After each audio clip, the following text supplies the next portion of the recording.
All right, let's bring in our special guest for the next 2 hours, the columnist for the Daily Signal, and a good one, Jared Stepman. Also with us is former RFK Jr. presidential advisor, Gabriela Berrospi. See, I said I wanted to give them more Espanol. It was perfect. Gracias. You did it right. So, your reaction, I'll start with you, Gabriela. What was your reaction yesterday? I mean, look, Trump is full of surprises, right? Look at the bromance between him and RFK Jr. Right. Who would have exactly. thought that?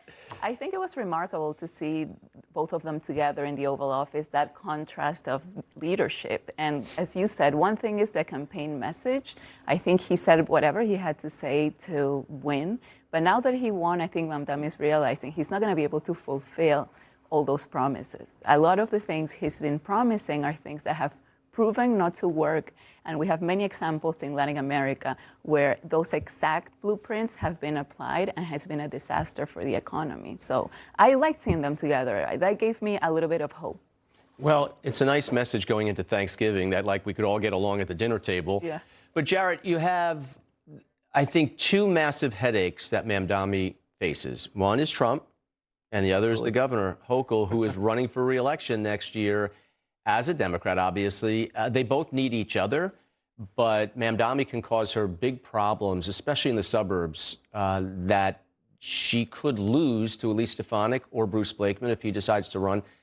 But he needs them more than they need him. 100%. I think actually that's where more of the tension is here. I mean, President Trump doesn't need Mamdani, his success, but Governor Hochul sort of does need him to succeed, and he can put a lot of pressure on the state. He has a lot of very big, expensive programs.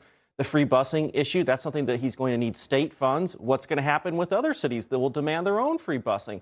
What kind of pressure is that going to put on Albany, the state capital, to essentially give him what he wants? He's going to say, look, we have momentum. The history is on our side.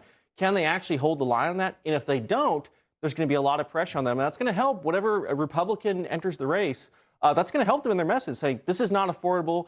We talk about affordability. It's not working in New York. Let's stick to the policies. The policies are bad. So I think that ultimately what's going to happen here is down to the policies and the outcomes. That's what the New York people are going to see. There's going to be a lot of pressure on Mamdani to perform because he's the new face of a big part of the Democratic Party now and the future. Absolutely. And he's got to come through. And usually it's the first year. You try to get a lot done in that first year, but the problem he faces is in his first year, he's got a governor running for re-election who probably doesn't want to do anything until after Election Day.